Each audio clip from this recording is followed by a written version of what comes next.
বন্ধুগণ, finally wait is over. তো তোমাদেরকে আমি অনেক দিন আগে এক মাস হতে যায়, যদিও বা এই গাছটা 1 মাসের বেশি হয়ে গেছে বয়স তার। তো 1 মাসের বেশি না আর কি, 3 সপ্তাহ মতন হবে হয়তো। তো এই ভিডিওটা আমি তোমাদের সাথে শেয়ার করছি আজকে। তো এইটার কারণটা বলছি তোমাদের। আমি শেয়ার করেছিলাম যে গাঁদা ফুলের গাছ না কিনে চারা কীভাবে বসে গাঁদা ফুল হয়। তো আমি ওইটা পাকামো মেরেছি।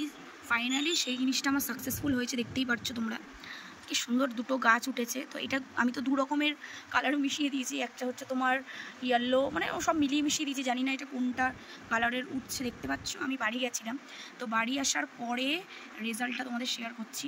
আমি বাড়ি গেছি প্রায় 2 সপ্তাহ পরে এসে দেখছি গাছটার উচ্চতা আই থিঙ্ক এই ছোটো ডালগুলো দেখতে পাচ্ছ ওরকম ছিল।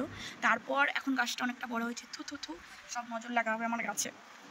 তো দেখো বন্ধুগণ, প্লিজ কেউ নজর দিও না, অনেক কষ্ট করে গাছ আমি কষ্ট করে লাগিয়েছি।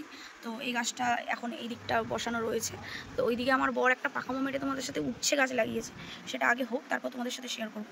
তো ভিডিওটা ভালো লাগলে অবশ্যই আমার চ্যানেলটা সাবস্ক্রাইব করতে ভুলো না। আর তোমরাও চাইলে পাকামো মেরে আমার মতন করতে পারো কিছু হ্যাক্স। তো আমি এটা দেখলাম, তো কেমন লাগছে বন্ধুরা অবশ্যই কিন্তু কমেন্টে জানাবে।